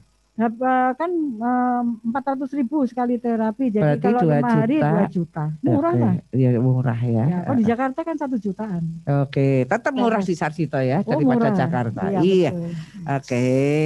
Jadi masih terjangkau lah ya. Terjangkau. Oke, yuk selanjutnya ada pertanyaan? Iya, oke. Dari Pak Tena. Mas. Oh, Pak Tena ini sahabat saya. Iya. Dok, usia lansia kenapa tidur nggak boleh tengkurap? Padahal bayi itu dikon tengkurap ya. Sing tua kok rentuk iki kenapa? Iya. Ya. Jadi itu terkait dengan pergerakan dari pernafasannya Pak Tena. Ya, otot-otot dada dan sebagainya, ada jantung di situ. Yang paling bagus dianjurkan kan tidur miring kanan. Kenapa miring kanan? Lebih banyak ya terlentang ya boleh, miring kiri juga boleh, tapi awal-awalnya dianjurkan miring kanan. Kenapa? Tidak membebani jantung sebelah kiri, pengosongan lambungnya lebih cepat itu dari referensi-referensi begitu. Iya. Oke, jadi lebih aman untuk tidur miring kanan ya, Iya. biar tidak mengganggu Ya. fungsi jantung. Oke, Mas Sandy selanjutnya. Atau ada yang mau tanya secara langsung, silahkan dibuka pengerasnya. Iya. Oke, ada yang mau raise hand? Iya, Sinten. Oke, baik. Mas, silakan dibuka, Mas Sandy. Sudah. Iya. Oke, monggo sebutkan nama ya. Dari mana? Monggo silahkan. Nama saya Germas dari Jakarta, Bu. Oh, Jakarta. Selamat pagi, Jakarta. Alhamdulillah. Selamat ulang tahun Sarjito. Terima kasih, Bapak. Senang sekali ucapan dari Mas Galih Germas ya. Kesehatan juga, Bu, saya dari pensiunan kesehatan. Iya, sama-sama Pak. Saya juga hampir. Ini Bu, jadi saya ingin tanyakan, saya ini termasuk pasien penderita insomnia, Bu ya. Selama ini saya berobat di psikiater, dikasih obat tidur, ya bisa tidur. Tapi kalau saya lepaskan obat tidur, saya nggak bisa tidur, Bu. Jadi tidurnya tuh kadang-kadang mimpi yang aneh-aneh gitu. Jadi akhirnya nggak bisa tidur gitu. Jadi saya kembali minum obat tidur. Itu kira-kira bagaimana, Bu ya, Pak? Ada obat itu ada efek samping nggak, Bu? Atau bagaimana memanagenya supaya bisa melepas dari ketergantungan obat itu, Bu? Itu aja deh. Iya. Jadi nggak bisa tidurnya, polanya seperti apa? Sulit memulai tidur ya, begitu rebahan tidak tidur. Udah ngantuk, saya masuk ke tempat tidur, nggak usah tidur gitu. Tidur ayam gitu. Oke, baik. Jadi satu bisa karena Parkinsonnya, karena degenerasi ya. degenerasi itu jadi sel-sel otaknya rontok nih, pada Parkinson itu lebih cepat ya. Itu jadi bisa karena penyakit Parkinsonnya.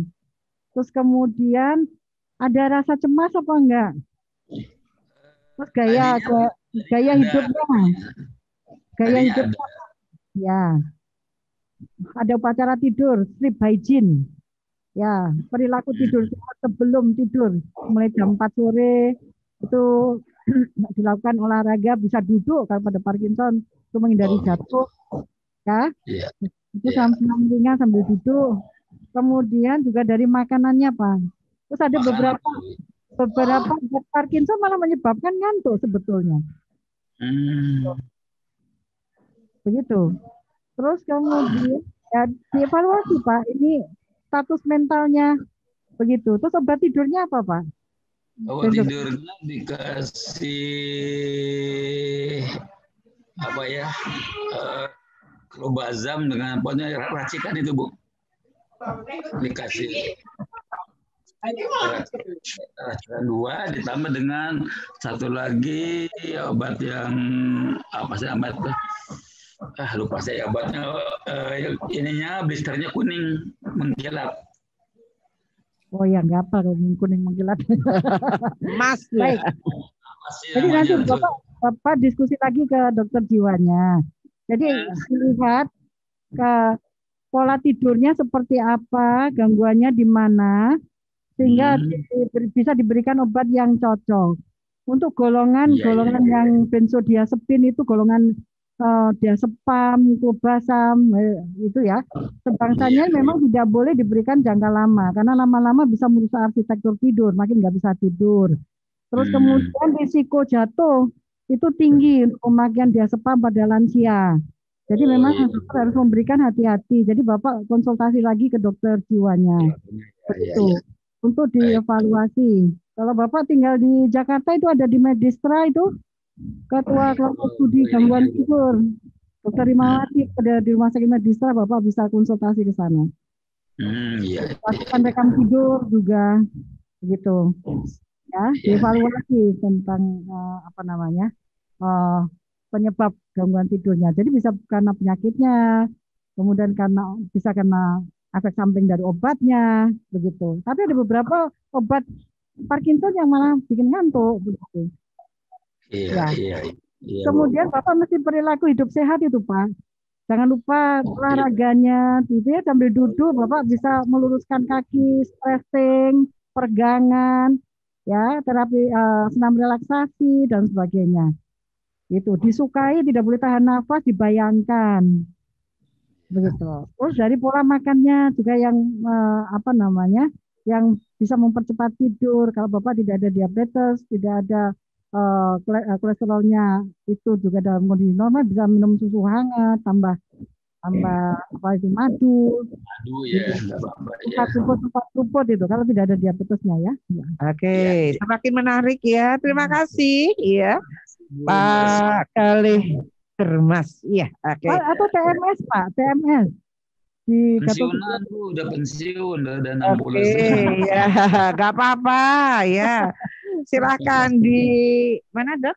TMS yang TMS banyak, ada di RCM ada, di RCM ada, di Medistra ada, ya. Ya. Di Rumah Sakit Islam Cempaka Putih. Oh, Cempaka Putih. Ya? Saya di situ berobatnya, Bu. Oke. Oh, coba ditanya aja di TMS. TMS tidak, iya. Untuk menghindari pemakaian obat-obat yang dengan efek samping.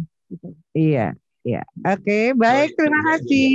Ya, sehat selalu, Bapak. Jangan lupa protokol kesehatan, pakai masker kalau keluar rumah. Iya. Oke. Baik, saya akan lanjutkan. Ada pertanyaan yang lain dari Yahratun. Mbak Yahratun, izin tanya dokter, apakah mematikan lampu bisa mempengaruhi kualitas tidur? Ya. Kemudian kedua, kalau mendengar rekaman Al-Quran atau musik tertentu sebelum tidur, apakah baik, dokter? Ini pertanyaan yang bagus semua ini. Iya. Bapak silahkan, dokter. Ya. Apakah mematikan lampu bisa mempengaruhi kualitas tidur? Betul. Ya, jawabannya 100 ya. Kenapa? Itu kaitannya dengan hormon melatonin, hormon tidur. Jadi begitu semakin redup lampu pada saat malam ya jam tidur itu semakin itu banyak kan ada lampu tidur kan Ya, lampu terang yang kemudian di switch jadi 5 watt misalnya gitu. iya. Itu hormon melatonin kalau gelap itu semakin banyak dikeluarkan. Jadi kalau yang nggak punya listrik itu malah ya tidurnya nyenyak ya. Tidurnya gampang. Begitu. Soalnya nggak mikir TV maksudnya gitu kan ya. Ya. Jadi betul kaitannya dengan produksi atau sekresi pengeluaran hormon tidur melatonin.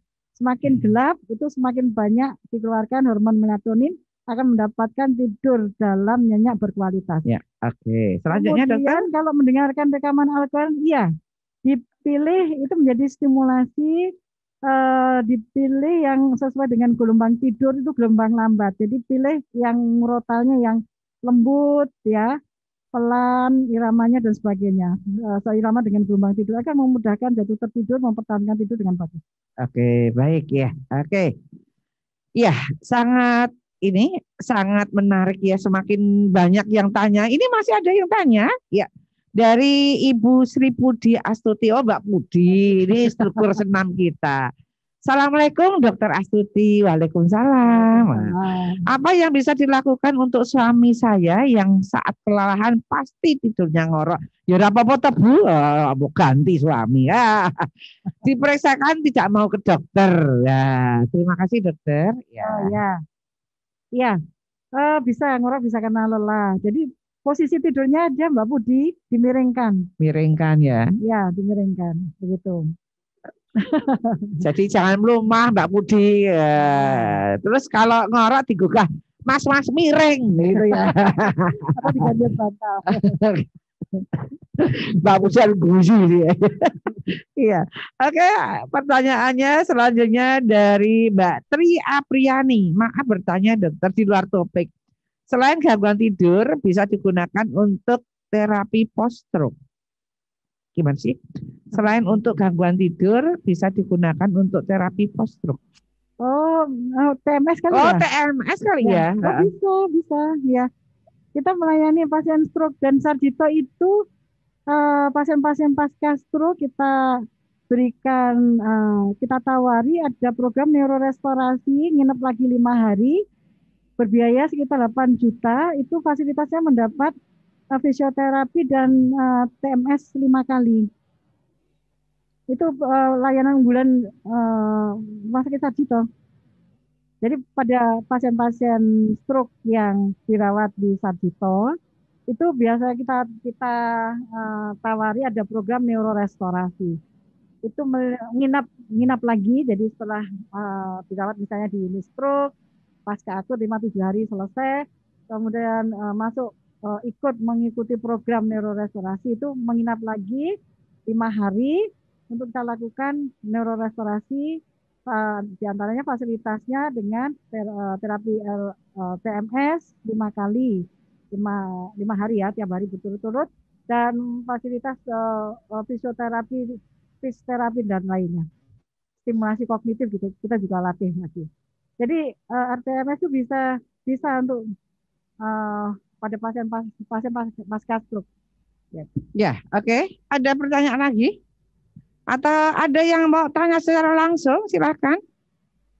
Kita tambahi waktu. Iya. Bonus ini. Iya, oh ada yang Bapak Pak Ngadiman. Oke, iya. Silakan dibuka. Iya. Iya, mic-nya dibuka Pak Ngadiman. Ya, dinunul ke Mbak. Iya, itu masih iya tertutup. Iya. Masih tertutup, iya. Sudah di-unmute itu, Mbak. Abang-abang itu loh, Mas. Mbak, dinunul. Iya. Oh, bisa ya. Ya, oke. Sudah? Oke, silakan Pak Ngadiman. Ya. Assalamualaikum warahmatullahi wabarakatuh. Waalaikumsalam warahmatullahi wabarakatuh. Saya mau bertanya tadi yang sudah disinggung. Adik saya itu kalau tidur nanti tiba-tiba bangun berjalan. Namanya tadi apa? Oh, sleepwalking. Tidur. Dan ternyata itu sampai membuka kunci pintu, tidak ditutup lagi, baru kemudian masuk tidur lagi. Setelah siang katanya dia tidak merasa kalau dia itu tadi malam itu jalan membuka pintu. Itu pertama. Yang kedua, usia saya itu sudah 80. Alhamdulillah. Saya itu jadi siang itu kalau jam 9 itu sudah merasa ngantuk. Nanti saya tidur sebentar. Tapi malam nanti juga gampang tidur. Tapi kalau sudah melihat bal-balan itu sudah nanti kalau belum bubar ya belum tidur. Sampai itu alhamdulillah tidak tidur lagi. Nah, ini kira-kira seperti ini. Yang pertama adik saya tadi, yang kedua saya itu kira-kira efeknya gimana? Berbahaya atau tidak? Lebih-lebih maaf, malam hari saya kan maaf di kampung itu istilahnya tukang cuci jenazah.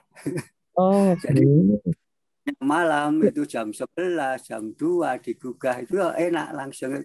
Itu rasanya fit, tidak merasa capek apa itu. Iya, nah, kemudian rezeki banget ini ya. Iya, oke. Sudah ya. Iya, ya, biasa. Matur nuwun Pak Kadiman. Nggih, sampun dipahami, nggih. Oke.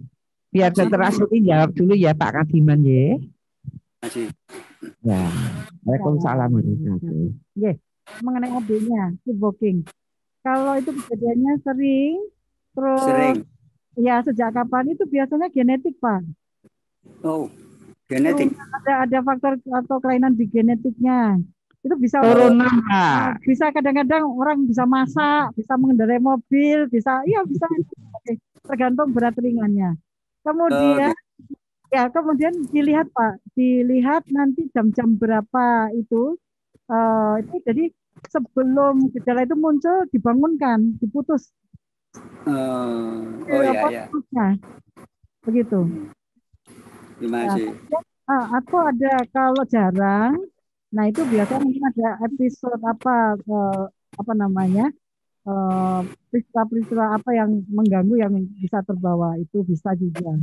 Jadi kalau kejadiannya sering seperti itu kita mikirnya ada kemungkinan ada faktor genetiknya.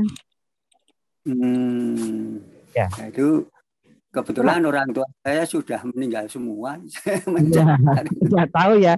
Mau ditanya nggak tahu, yang ditanya nggak ngerti ya. Oke ya. Oke, yang Pak Kadiman sendiri, dokter. Ya. Pak Kadiman, ya. Jadi sebetulnya kalau kecukupan tidur dan kemudian kualitas tidurnya, jadi pola tidurnya bisa masuk siklus-siklus arsitektur tidur tadi, tahap-tahap tidur tadi terpenuhi, Pak. Begitu bangun, ya fresh fit, tidak masalah. Ya, Bapak merasakan begitu dibangunkan untuk memandikan jenazah itu tetap seger buger tanpa ngantuk, tanpa ngantuk, itu berarti tidurnya Bapak memang berkualitas ya. Cukup dan berkualitas, nggak masalah. Alhamdulillah. Ya, alhamdulillah. Artinya Pak Kadiman mau tidur tuh wes los gitu loh ya. Begitu sare ya sare. Nah, begitu dibangunkan. Nah. Saya tidurnya borok. Borok. Borok ya.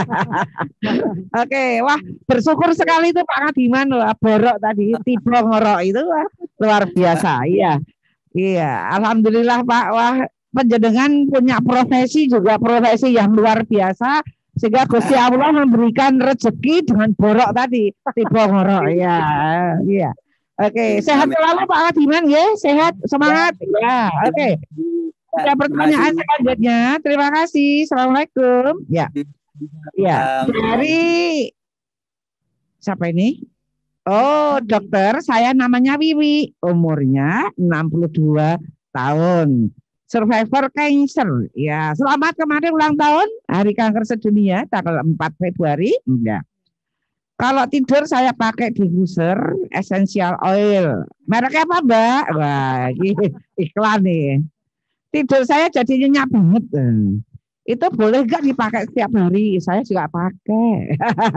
Ning ra iklan ora dibayar. Monggo dokter. Ya, boleh. Jadi aromaterapi itu kan prinsipnya untuk relaksasi, memudahkan jatuh tertidur. Terus kemudian apa namanya untuk bisa tidur nyenyak dalam. Boleh Bu Wiwi, silakan. Terima Ini yang kasih seneng dokter. ini. Yang seneng distributornya. Iya. Kalau ya tergantung orang individual. Kalau ada alergi, ada beberapa aromaterapi seperti saya kalau pakai aromaterapi sesek karena ada alergi, mampet hidungnya. Ya, jadi sangat individu ya. Individual Itu. ya. Dan aromanya yang dikeluarkan juga pilih-pilih juga, Dok. Ya. Iya, toh? Iya, iya. Oke. Ada pertanyaan lagi dari Mbak Tati Wahyati. Assalamualaikum. Waalaikumsalam. Dokter, saya mau bertanya, bagaimana caranya bila ke klinik gangguan tidur di Sarjito?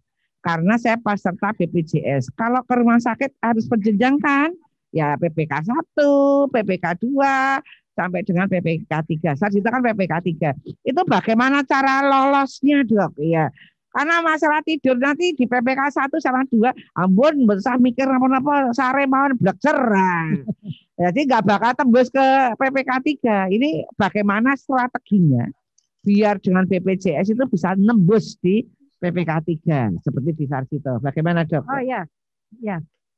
Jadi bisa langsung bicara langsung ke puskesmas dulu ya, PP 3. Iya. Puskesmas dulu tuh ya. Jadi ngendiko aja bahwa saya mengalami gangguan tidur, mohon untuk bisa dirujuk di klinik gangguan tidur Rumah Sakit Sarjito. Kalau mengalami kesulitan, Ibu ke klinik gangguan tidur aja, nggak usah daftar ketemu saya, nanti ada saya lakukan asesmen awal begitu, terus nanti akan kita berikan buat surat surat keterangan diagnosis itu ya. Iya, iya. Boleh loh ini. Luar biasa. Jadi supaya untuk memudahkan ngurus BPJS-nya. Nih, Dokter Astuti luar biasa. Iya. Boleh datang aja ke Sarjito, nanti ketemu Dokter Astuti, cari rekomendasi biar bisa ngurus BPJS-nya di level 1 dan 2 sehingga lolos sampai di level 3. Ya, oke. Masih ada yang bertanya? Oke. Resen. Oh, masih ada pertanyaan satu lagi. Ini alhamdulillah pesertanya lebih dari 90 lebih ya. Ya. Oke, dari From Yoga, Mas Yoga. Ya. Assalamualaikum dokter. Waalaikumsalam. Izin bertanya, apakah kualitas tidur itu ada kaitannya dengan vertigo, Bu Dokter? Bagaimana mencegah vertigo supaya tidak terulang lagi? Matur nuwun, Mas Yoga Semarang. Ya. 67 tahun. Oh, Pak Yoga, 67 tahun tak kira itu likur tahun ya. 67 tahun. Oke. Monggo Pak Yoga. Ya, matur nuwun Pak Yoga atas pertanyaannya. Nggih. Ini Yosmo udah 67 tahun ya.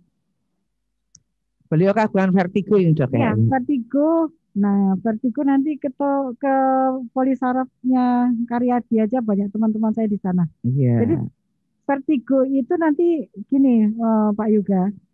Apakah vertigonya itu karena saraf perifer atau bangunan keseimbangan yang di dalam telinga tengah itu yang menjadi masalah penyebabnya vertigo, atau susunan tulang-tulang yang tidak bagus sehingga menjepit aliran darah dan saraf di leher, atau karena memang vertigo sentral itu penyebab vertigonya ada di otak. Jadi memerlukan asesmen yang pasti untuk menegakkan diagnosis. Dan di sana ada alat namanya BERA. Nanti akan dilihat, direkam BERA-nya. Untuk mendiagnosis ini vertigo karena saraf tepi atau kerusakan dari alat-alat keseimbangan di dalam telinga, atau ada keterlibatan yang di otak begitu. Seperti itu. Kemudian kalau dua-duanya normal, matanya masih bagus ya. Kalau vertigo sentral itu kan harus diperiksa masalahnya. Ya, ada manuver-manuver pemeriksaan, misalnya Pak Yoga disuruh berdiri tegak, kemudian tangannya seperti begini, kakinya rapat, ya, mata terbuka dulu. Nah, kemudian ada goyang-goyang, ya, tes keseimbangan, kemudian tutup mata, apakah ada jatuh, ya, dan sebagainya. atau tambah pusing dan sebagainya. Ada manuver-manuver untuk leher ya. Kemudian dengan pergerakan kepala apakah mencetuskan vertigonya lagi, memperberat vertigonya lagi dan sebagainya. Sehingga butuh pemeriksaan yang apa namanya komprehensif, termasuk nanti pemeriksaan penunjang DERA ya. Itu rekam tidur rekam untuk menilai apakah vertigonya itu vertigo periferi atau vertigo sentral atau tipe campuran. Jadi karena penanganannya beda.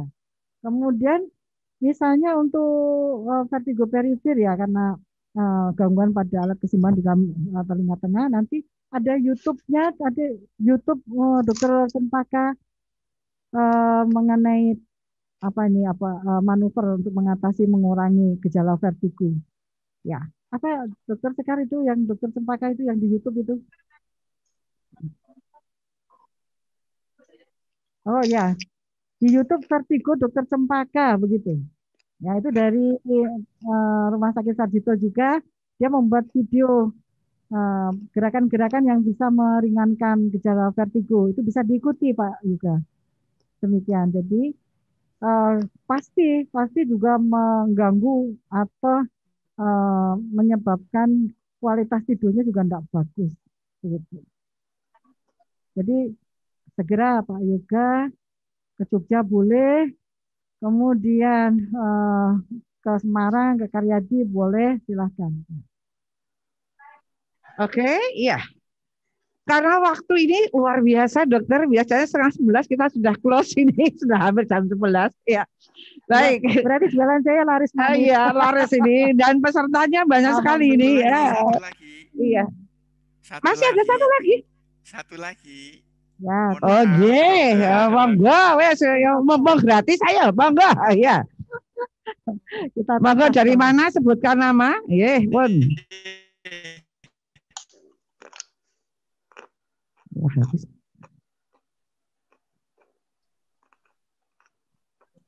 Oh, monggo Pak Nuryana, monggo anggota iki. Ayo, monggo. Pak Nur. Duh, mana hilang? Udah kok suaranya? Alhamdulillah, syukurlah. Assalamualaikum. Kalau sampai lewat jam 9 malam belum tidur, itu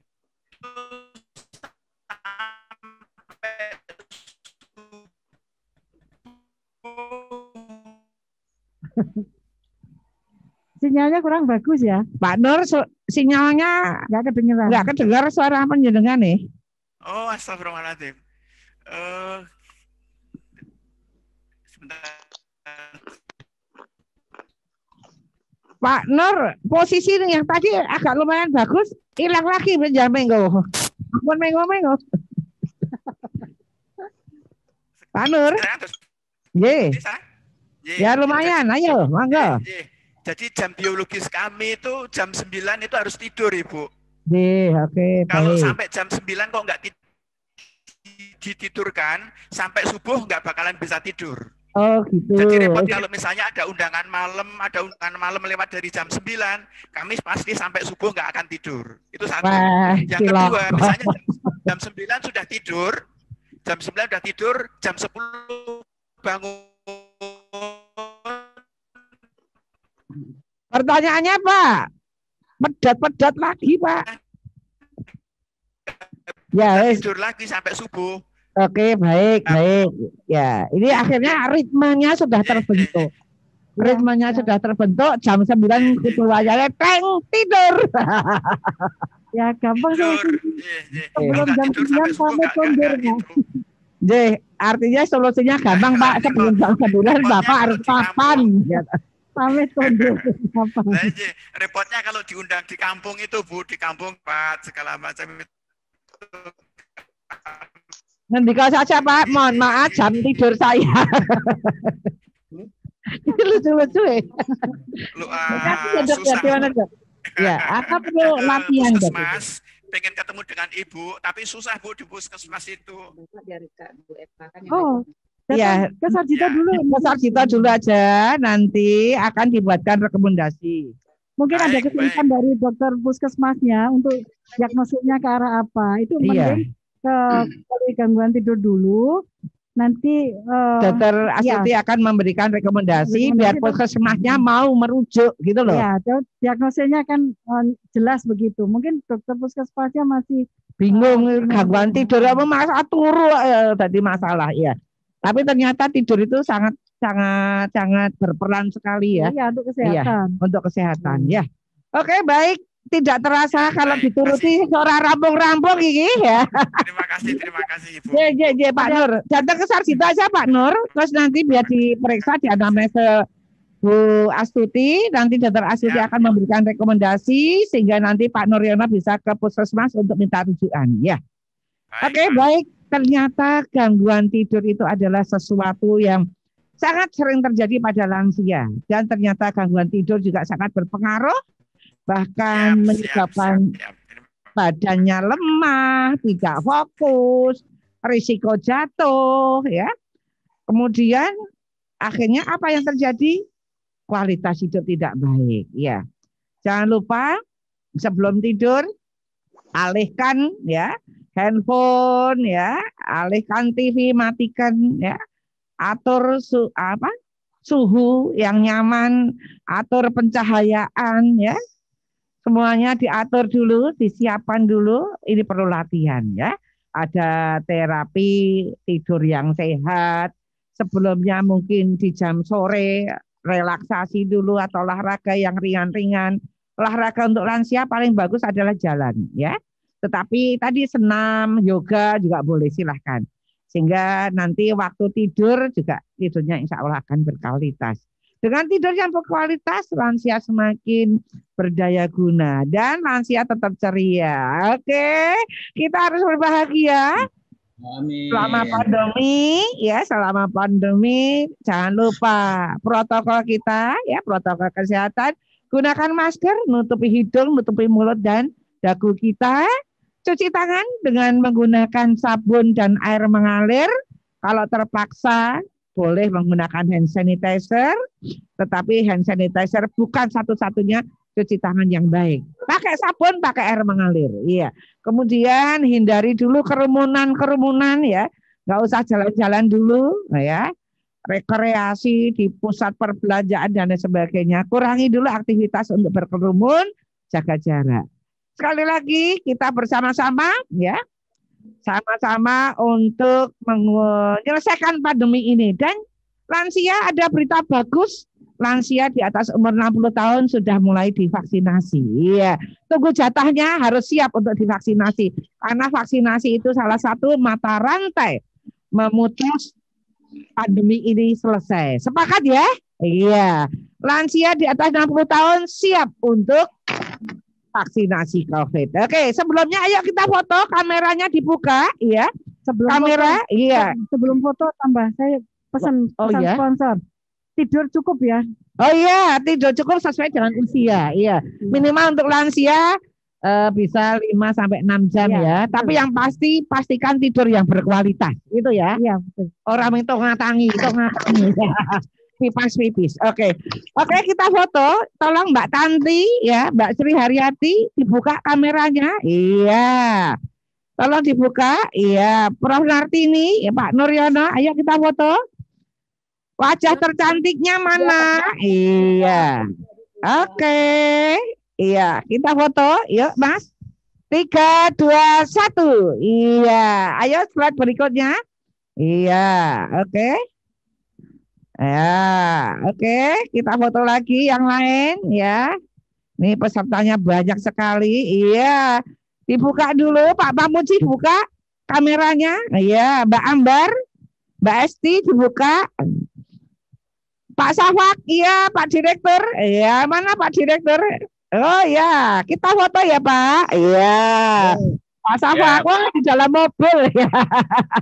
Oke, kita foto wajah tergantungnya, tercantiknya, silahkan. 3, 2, 1. Iya, oke. Kemudian slide berikutnya.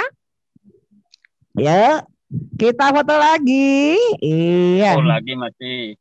Iya, banyak penggemarnya. Ayo. Hebat. Iya, Mbak Heni, Mbak Ani, Mas Bambang, Mbak Leli, Mbak Ike, Mbak Sri Indrawati, dibuka dong. Mas Tio ya. Mbak Mugianti, SH, Mbak Adi, saya dibuka dulu kameranya. Ayo. Apa mengireng? Nah, oke, Mbak Eni, Mbak Nani, Dokter Sakuntala, ya, monggo dibuka dok. Prof Harsoro, ya, Pak Harsoro, monggo. Iya, dibuka kameranya, Prof. Ya.